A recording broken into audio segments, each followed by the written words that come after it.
Good evening everybody.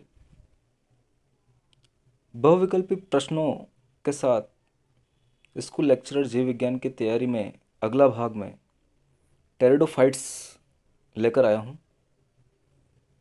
और dear students, इसके कुछ इम्पोर्टेंट जो मल्टीपल चॉइस क्वेश्चंस है जो मैंने खुद ने बनाए हैं आप लोगों के लिए, उन्हें मैं आज डिस्कस करने वाला हूँ। तो आइए हम शुरू करते हैं।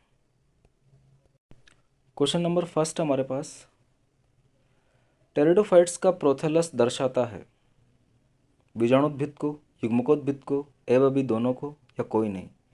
तो टेरिडोफाइट्स का प्रोथेलस जो होता है वो युग्मकोद्भिद पीढ़ी को दर्शाता है। आपका आंसर हो जाएगा बी। आप यहाँ पर बी आंसर लगाएंगे।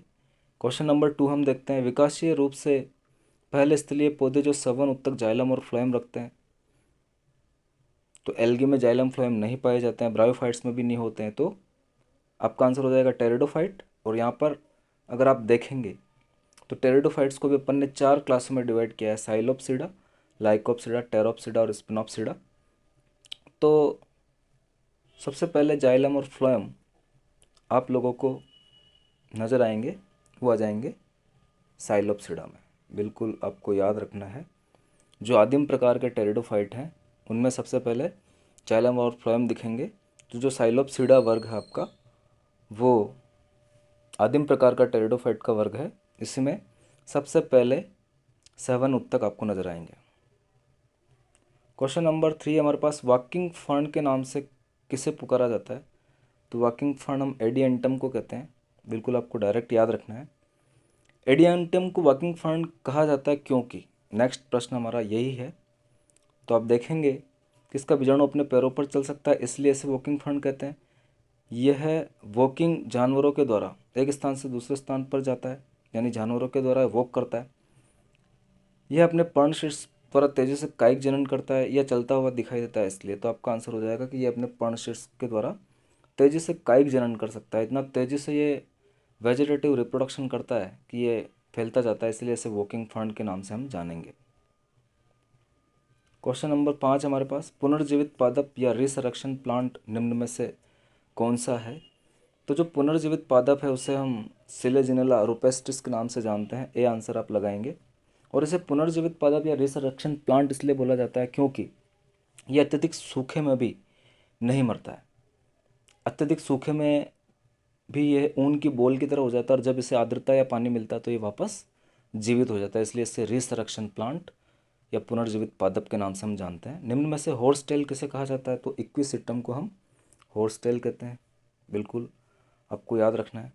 आगे आप देखिए, क्वेश्चन नंबर 7 है हमारे पास, निम्न में से कौन से पादप टेरोप्सिडा वर्ग में सम्मिलित किए गए हैं? इक्विसिटम, साइलोटम नहीं हो सकता। बिल्कुल आप देखेंगे। लाइकोपोडियम एडियंटम नहीं हो सकता। ड्रायोप्टेरिस साइलोटम नहीं है। यस, टेरिस और एडियंटम जो टेरोप्सिडा में सम्मिलित किए गए हैं। आपका आंसर हो जाएगा 4। मैंने एग्जाम्पल्स में पढ़ाया है, बिल्कुल आप थ्योरी में जाके देख लीजिए। टेरिडोफाइट्स का युग्मनज बनने के बाद मियोटिक विभाजन करता है, बहुकोशिकीय युग्मकोद्भिद बनाता है, बहुकोशिकीय बीजाणुद्भिद बनाता है और असक्रिय रहता है। तो बिल्कुल आपका आंसर हो जाएगा बहुकोशिकीय बीजाणुद्भिद बनाता है। जो टेरिडोफाइट्स का युग्मनज होता है वो बहुकोशिकीय बीजाणुद्भिद उत्पन्न करता है। बीज प्रकृति जैसी आदत कौन से टेरिडोफाइट्स में दिखाई देती है? तो बीज प्रकृति जैसी आदत विषम बीजाणु टेरिडोफाइट्स में पाई जाती है, जैसा कि साल्विनिया और सिलेजिनेला के केस में हमें दिखाई देगा। टेरिडोफाइट्स का पादप शरीर कैसा होता है? तो टेरिडोफाइट का पादप शरीर बीजाणुद्भिद होता है, टूअन होता है, ये द्विगुणित होता है, जड़ तना पत्ते में विभेदित पाया जाता है। टेरिडोफाइट्स में केवल माइक्रोफिलस लीव्स होती है, मेगाफिलस होती है, या दोनों ही होती है? तो आप आंसर लगाएंगे दोनों ही प्रकार के लीव्स, माइक्रोफिलस और मेगाफिलस लीव्स यहाँ पर पाई जाती है। क्वेश्चन नंबर 12 की हम बात करते हैं, निम्न में से विषम बीजाणु टेरिडोफाइट्स के उदाहरण? तो दोनों हो जाएंगे आपके सेलेजिनेला एंड साल्विनिया। निम्न में से कितने लक्षण ब्रायोफाइट और टेरिडोफाइट दोनों में समान होते हैं? सत्य पत्तियाँ, ये केवल टेरिडोफाइट में मिलती है, ब्रायोफाइट में नहीं मिलती, तो ये लक्षण समान नहीं है।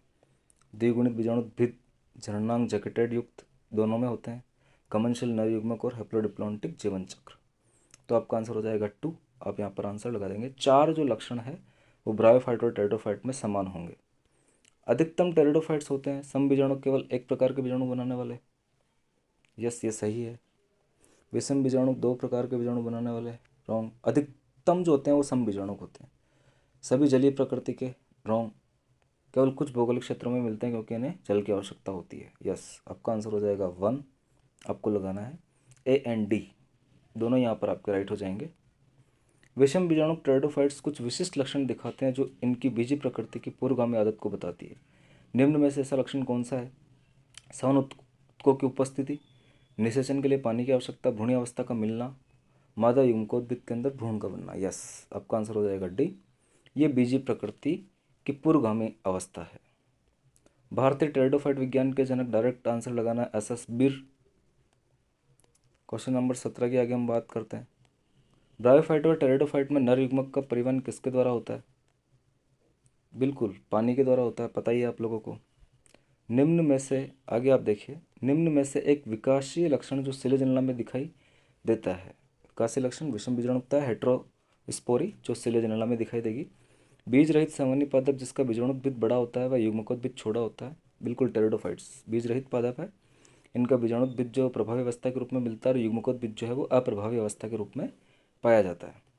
निम्न में से किस वर्ग के सदस्यों को क्लब मॉस के नाम से जानते हैं? तो लाइकोप्सिडा के वर्ग सदस्यों को हम क्लब मॉस बोलते हैं। निम्न में से जीवाश्मीय टेरिडोफाइट्स कौन सा? तो राइनिया। साइलोप्सिडा का जो मेंबर है वो जीवाश्मी टेरिडोफाइट का एग्जाम्पल है। निम्न में से फर्ण मुख्यतः किस वर्ग के सदस्यों को कहते हैं? तो टेरोप्सिडा के सदस्यों को हम फर्ण के नाम से जानेंगे।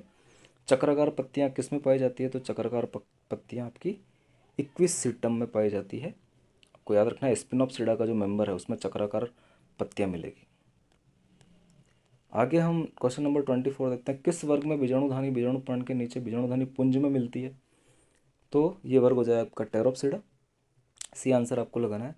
किसमें मूलाभास पाए जाते हैं? तो मूलाभास साइलोटम में मिलेंगे, साइलोप्सिडा का मेंबर है।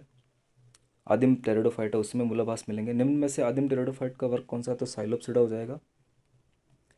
टेरिडोफाइट की किस पीढ़ी को वृद्धि करने के लिए ठंडा गीला व आर्द्र स्थान आवश्यक होता है? तो युग्मकोद्भिद पीढ़ी को, क्योंकि बीजाणुद्भिद पीढ़ी स्थलीय होती है। मेगाफिलस लीव्स किस वर्ग में पाई जाती है? तो मेगाफिलस लीव्स टेरोप्सिडा का उदाहरण हो जाएगा। माइक्रोफिलस लीव्स जो है वो किस में मिलती है?